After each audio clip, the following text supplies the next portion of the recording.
All right. Okay. Obviously, confirming everyone's looking at our screen. We are seeing your screen. Perfect. Okay, so today we are going to talk about succeeding at markets with engaging displays. Here with us today is myself, Jocelyn, and my partner, Rob. Together, we make Clark Morelia. We are a handmade leather goods brand creating everyday bags and wallets now here in Swissvale. We started in 2019. Actually, Handmade Arcade was our first big market that year. And since then, we have opened a Swissvale storefront and workshop in December of 2023. In this time as a business, we have participated in over 75 markets. That includes a large variety of markets, from very small markets to very, very large markets with, over 400 different makers. This also includes a variety of caliber of markets, right? Different styles of markets. So hopefully that has armed us with a bunch of knowledge to share with you guys today. And also just some fun facts. I have a background in decision science, and Rob actually has a background in woodworking and sculpture. Usually, this is a pretty funny combination of skill sets and backgrounds, but actually, when it comes to designing our booth, it really came in handy. So, alrighty, so today we are going to talk about how thoughtful and engaging booth design can help make markets more successful. So we'll cover this in 3 sections. First, we'll talk about preparing for your market, meaning what to prepare and how to do it. Next, we'll talk about planning your booth. So what to think about when planning your booth design. We'll look at lots of examples of successful booth layouts and displays. And then lastly, we are going to talk about some final touches that you can make on market day.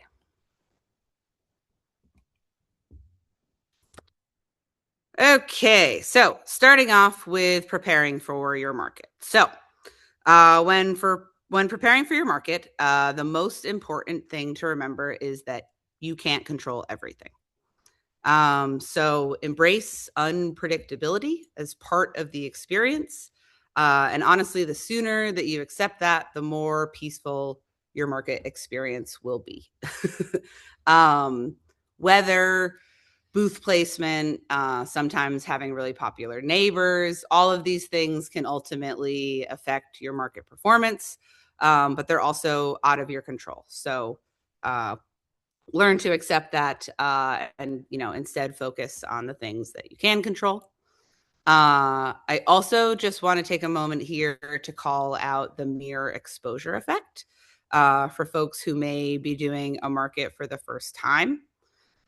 This basically means that you'll gain traction and trust with time and familiarity. So the more often customers see you, the more likely they are to shop. So trying the same market multiple times is absolutely essential before you make a decision of if it's the right market for you.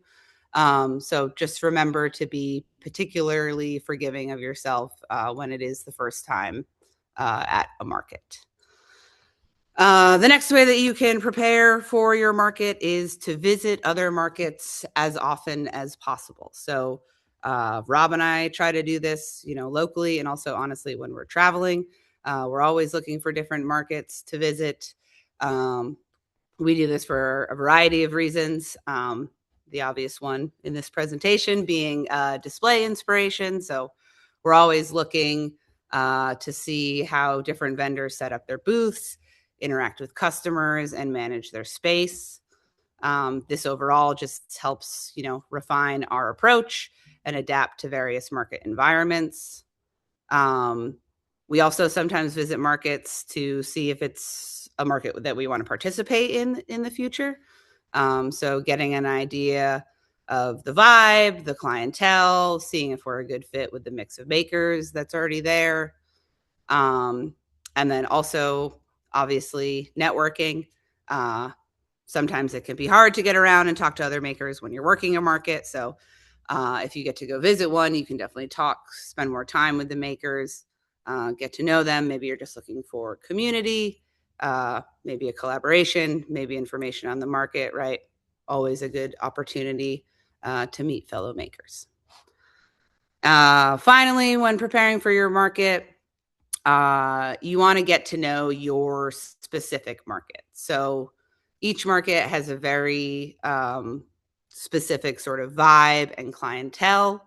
Understanding these nuances allows you to tailor your setup and offerings to better meet the needs of your potential customers. So think of things like, is it a fine art market? If so, right, your booth should be maybe a bit more polished so it matches the vibe. Is there something seasonal, or is there like a theme to the market? Do you have any products that match that? Maybe you want to highlight them in this particular display. The last thing that you can do to get familiar with your market is take a look at the map. So as soon as the map comes out, Rob and I are always taking a look and trying to see if we can sort of predict from which direction the traffic is going to flow. So based on where the doors are and where folks will be coming in, right, people sort of gravitate to the right, normally go in a zigzag pattern. So which direction are customers most likely to approach our booth? And also, does this information allow us to adapt, right? So we'll talk a little bit more about how this information can help you adapt when we talk about planning your booth. Okay, so moving on to the second section of planning your booth. So the three things you want to think about when planning your booth, we'll talk about right here, and then we'll dive into deeper in just a second. So you want to keep in mind the importance of being adaptable. So markets can be unpredictable. It's essential to be ready to adjust your setup to suit different conditions and customer flows. The next thing to think about is how you can appeal to more of the senses. So engaging more than just the visual can create a memorable experience for visitors. Consider using scents, sounds, and textures that complement your products and attract attention. Lastly, make sure to utilize all of the available space efficiently. Every inch of your booth is valuable real estate. Creative use of space can maximize product exposure and enhance all of your customer interactions.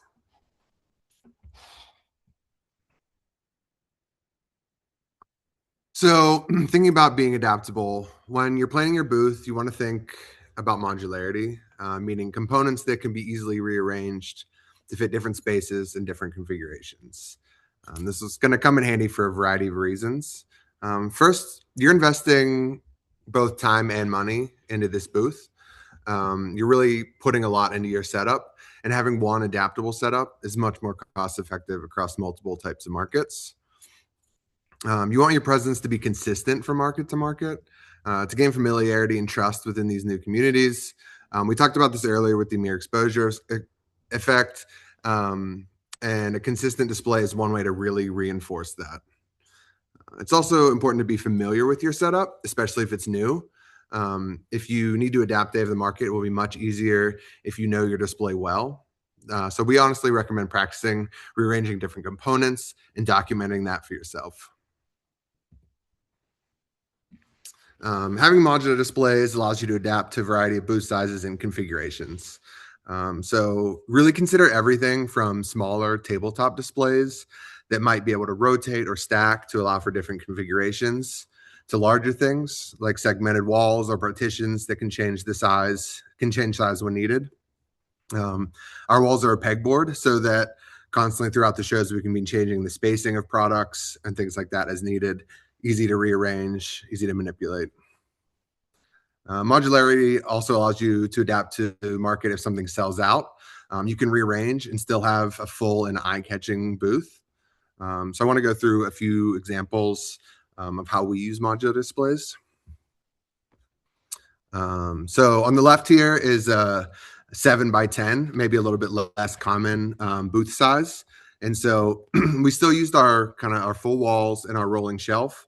But in this one, we flipped our display upside down. So the short wall would be the focal point when you look into the booth. And that was just to fit in that 7 foot wide booth space. In the middle, this is just a 4x4 setup for us. So it's just the corner of our booth. We leave 2 of the wall sections at home. And that's the way we can bring our full setup as far as product display or product goes, but the display is significantly smaller and can fit in a much more compact space. And on the right is our full 10 by 10 setup. Now the long wall is kind of more of the focal point wall. We're using the rolling shelf now to be shoppable from both sides. So that really kind of changes like what customers first interact with. Is it more in the forefront or is it more of an afterthought? Depending on where that cart is and how it's set up can really make a difference. Another part of being adaptable is your lighting. Lighting is crucial. I don't think we can stress this enough, and can really transform the entire look and feel of your booth. It can truly make or break a market. So always be able to provide your own lighting just in case. We recommend investing in a portable battery and LED lights to make your life easier and save money in the long run. We bought our lighting setup for the same cost as purchasing power at 2 events, and we've probably used it 10 times, so it's obviously paid for itself over and over again. It's important to consider how different types of lighting can highlight products, create ambiance, and lighting isn't just about visibility. It can really set a mood in your booth and attract customers. And honestly, what's also important is it's kind of like moths to a flame. If it's a dark show and your booth is well lit, it's visible from further away. It's a focal point. It's attractive. So in this photo, we wanted to highlight how Hannah uses some internal lights. Obviously, those overall big lights kind of on the exterior of your booth to light up the booth are super important. But here, Hannah's creating like a cozy and warm atmosphere by using lights inside the booth, kind of how you would use them at home. They highlight some of their products. They themselves are very eye-catching. So like think of ways other than just general lighting for your booth. How can you incorporate light in a way that will draw customers in? Lastly, for being adaptable, I think controlling the vibe of your space is really important. Markets are busy in overwhelming places, honestly. When customers are in your booth, you want them to be able to focus on you and your products. And your display is a way to really control any visual distractions. And think of how you want to saturate your space with your brand. Consider banners, rugs, walls, curtains. This is a recent maker we came across in Baltimore. Just wanted to highlight a few things here. Everything in this booth feels really thought out and purposeful. Serene's booth from afar draws you in. Details feel intentional and developed, which makes me believe the work has a similar level of construction and detail. I think setups can say a lot about the work itself without, directly saying it. Work is hung high, so it can be seen from far away. There's a great use of contrasting colors between the display and the display components and the products themselves. That red and green contrast is really nice. It makes the booth feel full, but not overstimulating. And here is the example to kind of, show our transformation from our first Handmade Arcade in 2019 on the left to now. So ignoring the obvious of us not ironing our banner before Handmade Arcade, I want to take a look at what else is wrong with our setup and kind of how we changed it over time. There's a lot of visual clutter in that image on the left. You might be asking yourself, like, what are their products versus these things that are behind them? It almost feels easier to look through this booth than at it. And at a place where there's a lot going on, that can be really distracting.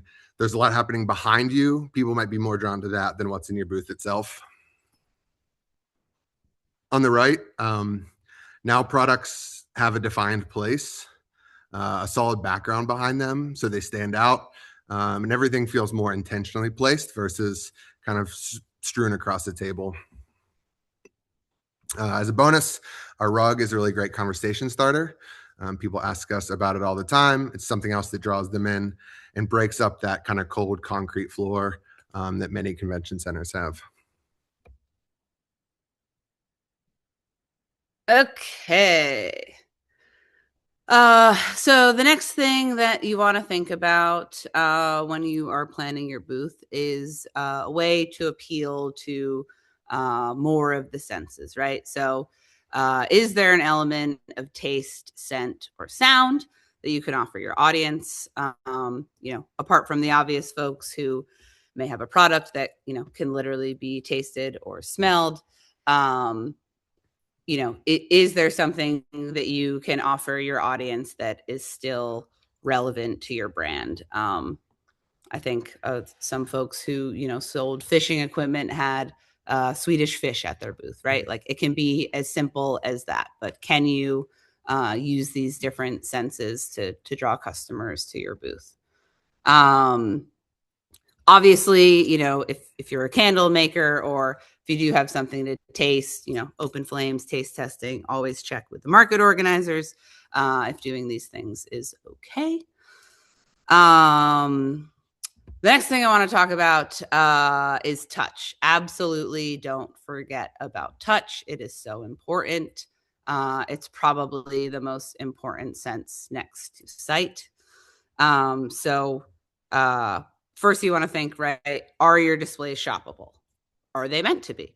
They may not be, and that's perfectly okay, but how your products are displayed will indicate to the shopper when they're allowed to touch things. So if we look at the setup on the right here from Breadwinners, the layout itself is inviting, right? It's open, it's welcoming the customer in.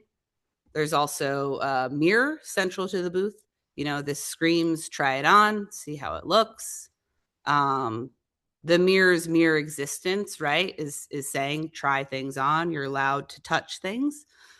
This means that customers don't have to ask, right? So any questions that you can answer visually for your customers without them having to interrupt you or anything like that is super important.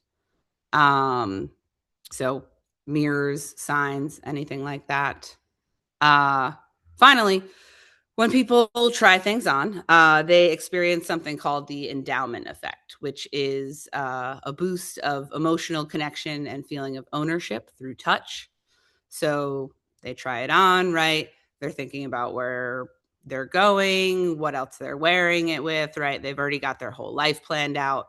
So when people form this connection, see themselves in it, right, they're much more likely to make that purchase. So again, can be really powerful using all of the senses to make that attraction to your booth.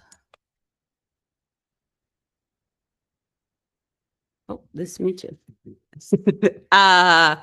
Okay, so lastly, we want to make sure that you are utilizing all of your available space, right? So we talked about this. Every inch is valuable.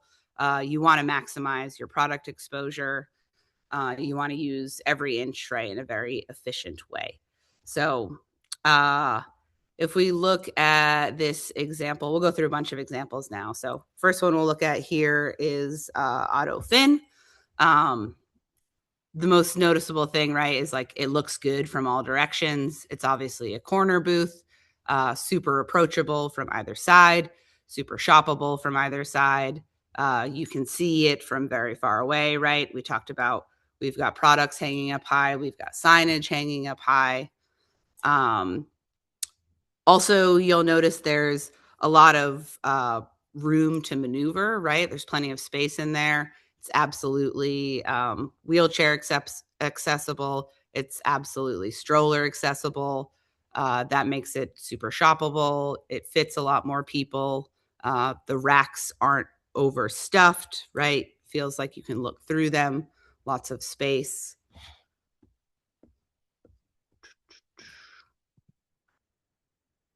I want to take another look at why having things at the top half of your booth is so important. Um, and more so than just signage. You know, if it's just a name that if people don't know who you are, that name might not mean as much. And so why that's important is like if we look here at Tia's booth from Husk Brooms, let's say someone's walking by and the booth is full of shoppers and they can't see, you know, anything below 5-6 feet. Would they still be able to get a clear example of like what products she sells and what she does? And this is a definite yes, right? Her business name visible at the top, some photos of those products outside of that uniformity of the convention center. I think those product photos are really helpful. Gives you an idea of what they look like in your space or how you'd use them. There's products up high, both kind of the more functional products and the art products. So it gives you a good overview of what is in that booth. It gives enough information to engage someone, even if they can't get into your booth at that moment. And I think that's a really big thing that you know when you're setting up your booth, you're looking at it and you think this booth looks great, but what does it look like if there's a bunch of people standing in front of it and everyone else is only seeing that top couple feet? Something really important to keep in mind. Okay, so we've got Lindsay here from Gingerly Press, and again, making a great use of vertical space. So we've got both signage and products up high that you can see there. She also has a variety of prints and frames displayed, which indicates from afar a variety of price points. I also want to call attention to her sign off the left of her booth there. This is incredibly eye-catching. It may not seem so in this photo, but it's like the only thing sticking out in that aisle. I noticed this at our last market and actually heard customers referencing it all weekend. I heard them saying her name, whether it was to orient themselves or to visit her booth. I did hear it constantly, so it absolutely made her booth more memorable and honestly super easy to find at a particularly overwhelming market. Thinking about how your displays convey value and kind of what they can display. I wanted to highlight Nook Ceramics. Do a great Rob, job of having. Oh, so I'm so yes. sorry to interrupt you. This photo isn't loading, but I think maybe give it a little refresh to your screen. It's the first one that hasn't loaded. I just want to make sure. Oh, we had it for a second there, I think. Which one? I guess. We might need to, you might need to like escape and then hop back in. See if that does it.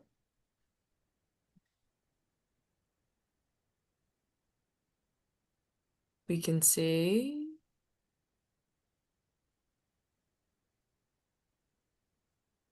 And just go ahead and click that enter full screen mode as well.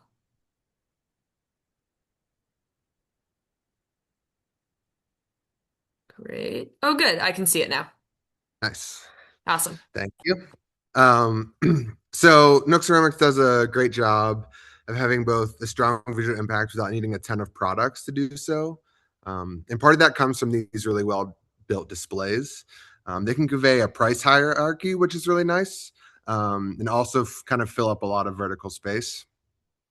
A well built display can really convey that what is sitting on it is a value. And it's not about the display being expensive, it's about it being considered. I think that's an important thing to remember. Like all these things you can achieve kind of at a range of different budgets. Ask yourself, are the products a good match to display in terms of scale, color, build quality, etc.? Another example of how displays can imply value are these gallery style pedestals that Hannah from Hand Studio uses. They're warmer and cozier than something like a metal shelf, which mentally helps us place these objects in a home. Big win there. But they also have this gallery association, right? So we are reminded that these are art objects and they're to be cherished and valued. So I think these convey two things and do that really well. And the last one I want to touch on is Adam from Daggerfish. He has a product that may not be obvious to most people at first glance. He creates handline fishing reels, but does a really great job with a booth setup to help convey what they are and how they are used. In this example, he has some camping chairs, national park inspired signage, and that gives us this immediate outdoor feeling. Already a good place to start, already get us in the right direction. And then at markets, Adam is often demonstrating how to cast this reel and reel it back in, which is like a kind of funny, colorful, big fake fish. Um, so that visually explains what the product is and how to use it. So instead of giving, that same speech that can take a while, explaining what it is, this and that, people kind of get it right away as they walk up to your booth, and that can make all the difference. So I think keep this in mind. If you make something that's unique or even something that's very small that can be hard to identify quickly, be sure shoppers know its use and purpose quickly and from afar with whatever visual cues you can give them. Okay, finally, the final touches on the day of the market. So, the first and most important thing I want to talk about is pricing. So, be very, very sure to make pricing very clear and straightforward. That also means price everything.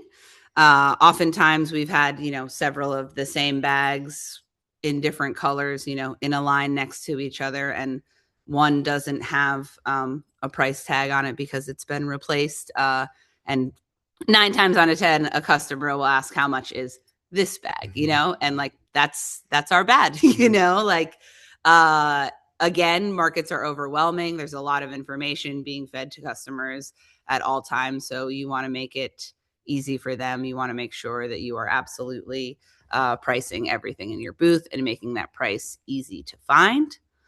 I also want to touch on the concept of the anchoring bias. So this is a psychological principle that suggests that the first piece of information people see tends to influence their decision making. So you want to use that to your advantage by setting the right reference point for pricing. So the first thing that they're going to see, make sure that that price makes sense.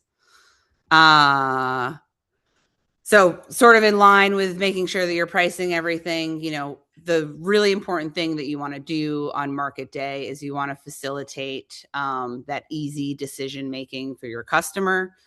You want to minimize the clutter in your booth, right? You want to have clean lines and separation. There should be room on your table, for their mind to rest, or quite literally for their coffee to rest, right? You don't want to have an over-cluttered table. You want to group similar or common items together. This organization can help customers find what they need quickly and encourages them to continue exploring your booth more. On market day, after all of your hard work, don't forget to pay attention to how things are doing, and don't be afraid to adjust, right? So if one area of your booth is getting a lot of attention and everything is selling in that section, maybe there's something that you want to push at this market, you might want to move it to that area, or the opposite, right? Maybe something is not selling well, something that you expected to do well didn't get the attention that you expected. Maybe you want to think of a new way to display that in the future. Make sure that you are taking notes of this. So there are things that, sometimes you can adjust throughout the market, or maybe that you can plan for in the future. And finally, have a good time with a friend or neighbor. So you'll see Rob and I here rocking 2 Autofin jackets. Rona is often our neighbor. If you are fortunate enough to bring someone along to the market with you, I encourage you to do that. If not, I strongly encourage you to make friends with your neighbors. Chatting and sharing stories all day will absolutely make your day, your market more enjoyable. It'll make you smile. It'll make you laugh. It'll make you and your booth more inviting. I really cannot stress this enough. Sometimes at a market, you got to fake it till you make it. Like you may not be having a great day, but having a sad face and sitting in the back of your booth isn't going to change that. But if you're positive and chatting and smiling and talking with your neighbors, you are much more welcoming. And that is relevant because social proof plays a significant role in customer behavior. So even a simple smile can go a long way in making people feel welcome and comfortable. If you're having a good time, people are more likely to come and visit your booth. Once they're there, you want to give them a reason to spend time with you. You can engage them with stories about your products, chat with them, spark conversation, right? The more people in your booth, the more time they spend in there, the more likely it's going to attract more people to your booth. So don't forget to have a great time. Be really happy on market day.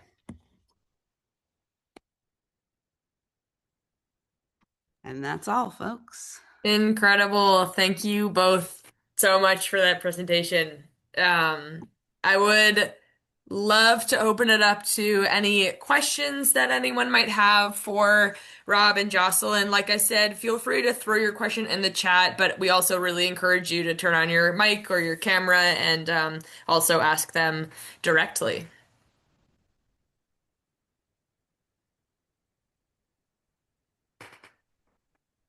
And while people think about their questions that I'm sure that they will have, I have a question for you all.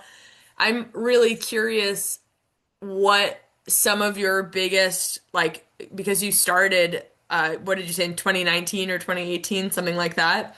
From like that point to now, I'm really curious of like, what do you think your biggest learning curve was when it comes to booth display? Like, what do you feel like was maybe the hardest thing to kind of wrap your head around, or like maybe the biggest change you've made since that point in time? And obviously, we saw that those like amazing photos. You could see the difference there. But what do you feel like what clicked for you? Like, how did you actually adjust your booth? I think it was two part. I mean, I think like first after our first year, we were really like, we need something to cut down on the clutter, right? Like the shape of our bags is important to us and how they're made. And like you're losing that if they're piled on some rack, So I think that was the first thing in the design aspect. But then the kind of the layout, I'd say, was the next big thing that maybe made even more of a difference of like knowing which products to put where at certain markets. If it's like people are there to shop for like small last minute gifts, maybe don't feature the more expensive bags as the first thing. So like it was first the physical setup, but then kind of the arrangement, I'd say, ended up being even more beneficial. And so Yeah, I think it was, for me, I feel like our big transformation was the vibe. Like I feel like when we got started, if you look at our first booth, like I don't know, to me, once you see the things, it looks kind of cool, right? Mhm. Like there's some cool vintage pieces there. Like it draws some sense of curiosity. And like I think when we were getting started, to me, that was good. I was like, oh, people are gonna be like, what's that? Let me get closer, but that's not true, right? Like there's so much to look at all the time. I'm not that special. Like no one's wasting their time, right? So even like before the walls we have now, like the second that we put a back to our bags, we sold like 10x more bags at market. Wow. I'm being a bit dramatic, but like it was instant, like as soon as like they were more visible and like Hmm. had a place and a focus, we sold way more of those, So I think that was probably like the biggest transformation for us. That's great. Kelly has a question in the chat. Any thoughts on how to greet people as they approach your booth, welcoming them without making it intimidating to walk into your booth? And I also get this question all the time. I feel like this is like on a lot of makers' minds. So maybe you can. I would love to answer this. Partially, I've worked a bunch of retail and service industry. Partially, I'm constantly correcting Rob, so like it's learning everybody today. So I mean, to be clear, I think it's like absolutely a talent and skill that is developed over time, right? Again, we've done well over 75 markets. Like we have lots of experience with this. And like I just told you, not his strength, right? So True. I think you absolutely, it's important to be welcoming. Like I said, like don't be sitting on your phone, don't be on your computer, you know, don't be hiding in the corner. You absolutely want to be welcoming, but like you also don't want to be intimidating, right? Like don't be Hawkeye watching customers or anything like that. I've seen on the interwebs people suggest doing like a soft task. I think that is great. I have seen Rebecca from Flux Bene do this. She's like painting watercolor on tags that she's using, right? So relevant to what she's doing, cute. Honestly, like I'm curious what she's doing, right? Mm-hmm. Not super distracting. She's often doing it like standing up, kind of walking around her booth, you know? So it's like less intimidating, right? She's not watching you. Something like that is a good idea. Sometimes you can do your craft, right? We've done that before. I've been like stitching a wallet. But sometimes like you can be too deep in it, right? Like that's a little bit too much focus, a little too like, look at me, I swear I make this, you know? Like it's a balance of like having something to do, but I just think it's comes with a lot of experience, right? It's like watching people cautiously, trying not to stare at them.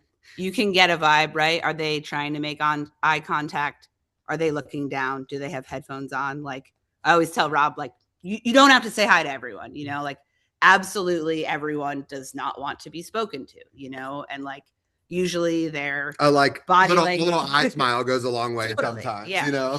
like a lot of times their body language is indicating that, right? So I would say like be available for a smile and a hey, how are you? How's the day going? You know, but like don't, you know, you don't have to pitch everyone, right?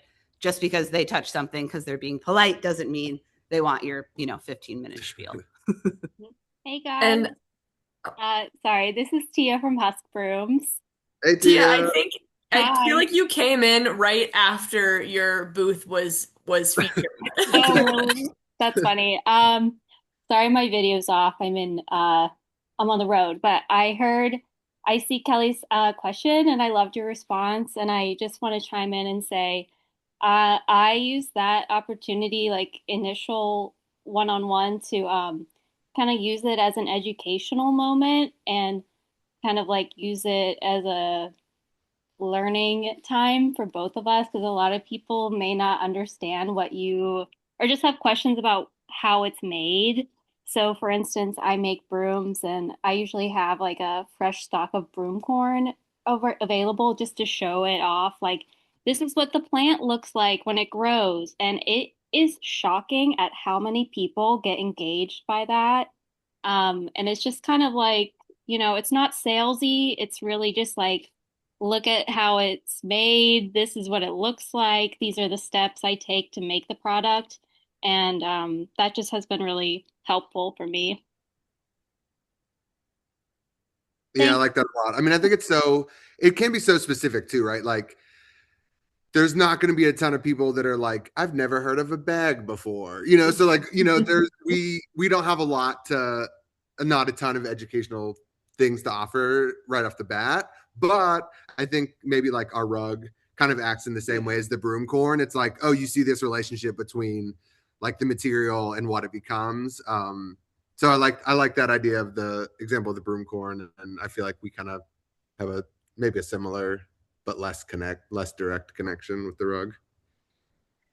I have a follow-up question to that as well. This is something that from that I hear from makers a lot, and it really does depend on your booth setup and design, I'm sure, because you guys sort of have like almost like an open concept uh booth setup, at least the ones that I've seen. But where do you stand inside of your booth? Do you hang out in the back corner so people can kind of see everything? Do you like to hang in front of your booth so when people are walking by they can see you? Like, where do you guys hang out? Because you have such a open sort of like concept booth setup as opposed to like a table and you're sitting behind it?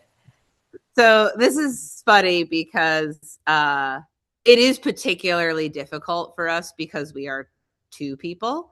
A lot of makers just have the one, do like kind of a similar setup to us and have, one person sitting in a corner. So it is something we're always kind of playing with.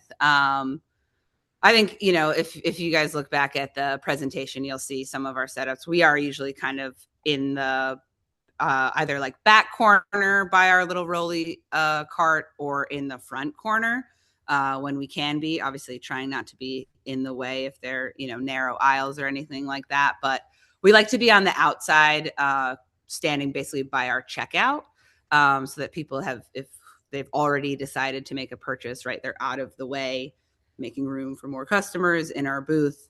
And so we can do that transaction like almost outside of our booth.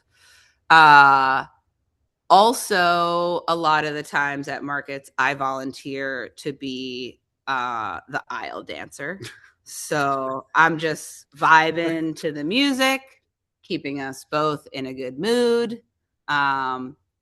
Honestly, sometimes being a fake shopper, particularly when we're in different cities, right? Like I'm shopping our booth. Nobody knows who I am, So again, seeing activity in a booth like attracts more people. So whether I'm adjusting a bag or, dancing around, like I do what I can to stay out of the way and stay positive. Have you both found I'm rattling off my questions. I have a bunch, but I also please people chime in or add in questions if you have them. Oh good. Keith has a question. We'll get his first. Okay, so Keith asked if there are unspoken booth etiquette rules that you've learned over time. Do you have a balance? Do you have to balance your display with how it affects the booths around you? For example, if your lighting is too bright or smells too strong, etc. Yes. I mean, I think that, Great question. yeah, talking to your neighbors is huge. I feel like sometimes, like, if we are doing something or our neighbors are doing something that we're like, I don't love that, but it's like we didn't chat with them at the beginning, so we don't want our first interaction to be weird. We kind of just suck it up and say, well, they're playing the music really loud at their booth, but like, kind of, what are we going to do at this point? So, I mean, I think it starts with, like, there are unspoken rules, but there's also like everyone's cool at these events for the most part, so like if you chat with your neighbors at the beginning, find things out like that. I think we've been doing more and more shows that require pipe and drape, so that it's like our lights aren't really affecting the people around us. So I feel like that's a little harder to answer about things like lighting. I think the etiquette, right? I think number one, talk to your neighbors whenever possible. And I think number two is like be respectful, right? Like everyone is paying for the same 10 by 10 space, like use only your space. It's smaller than you expected. Everyone feels the same way, like, so, stay within your lines.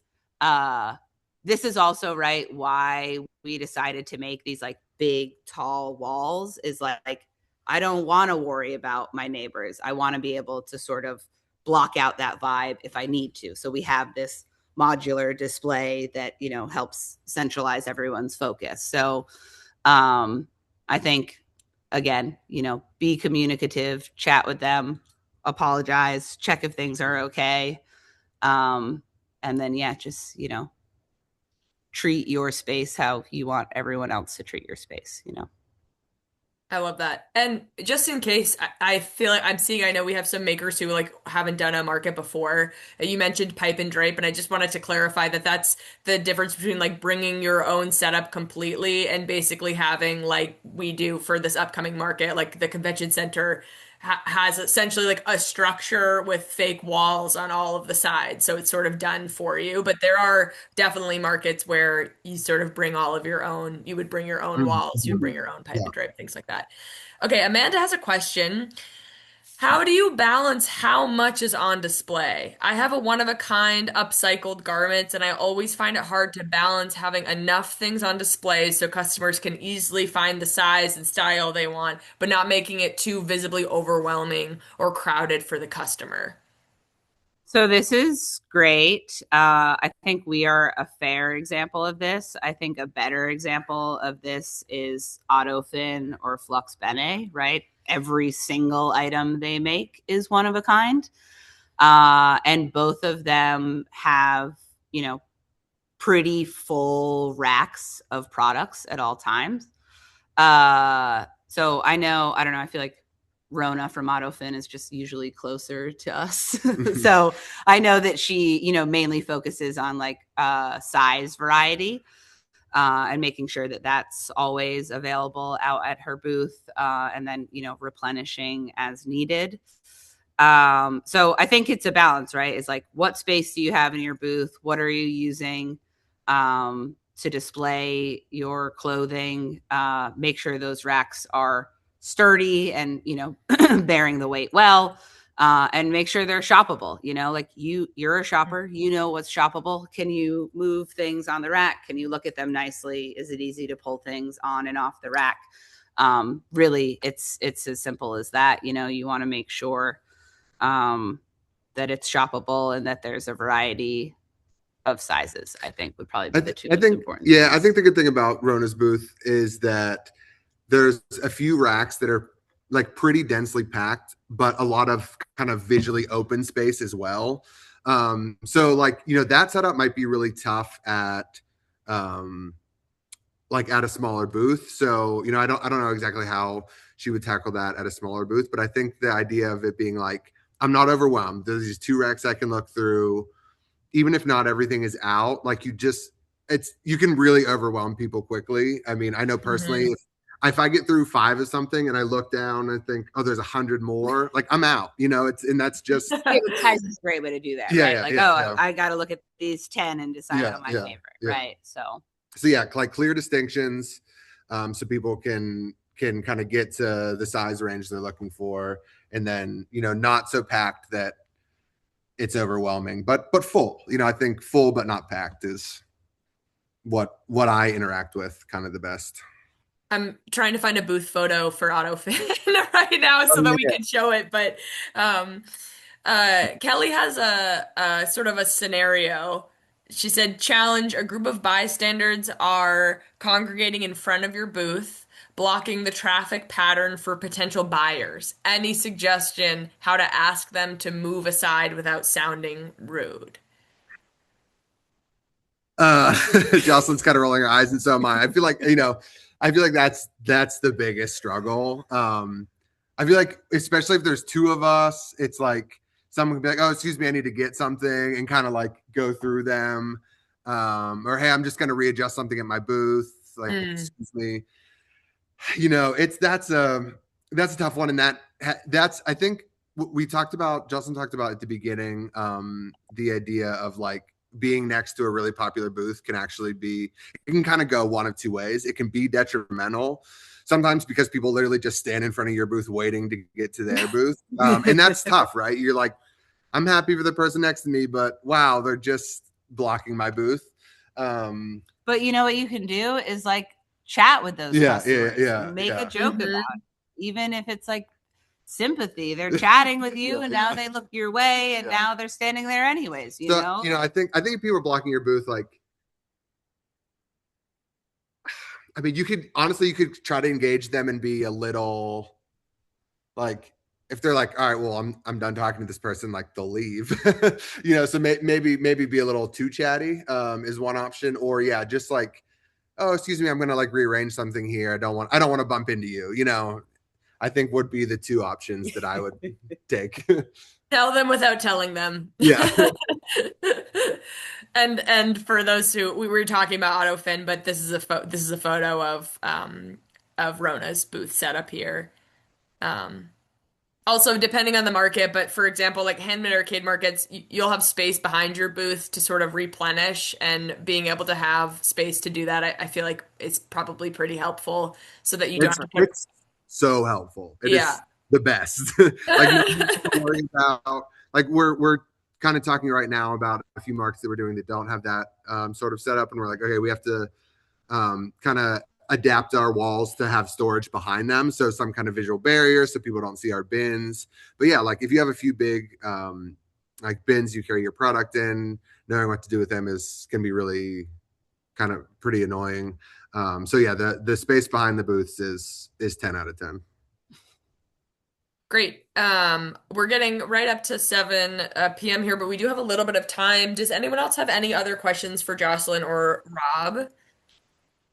We've got people dropping like flies. And it's Does anyone want to show their face?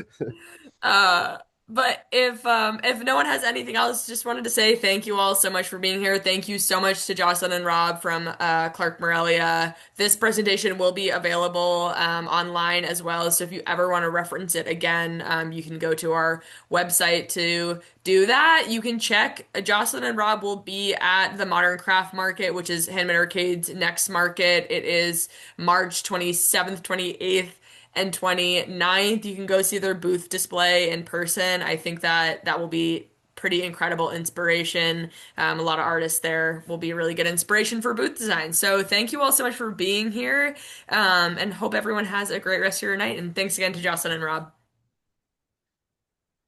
Bye, Thank you. everyone.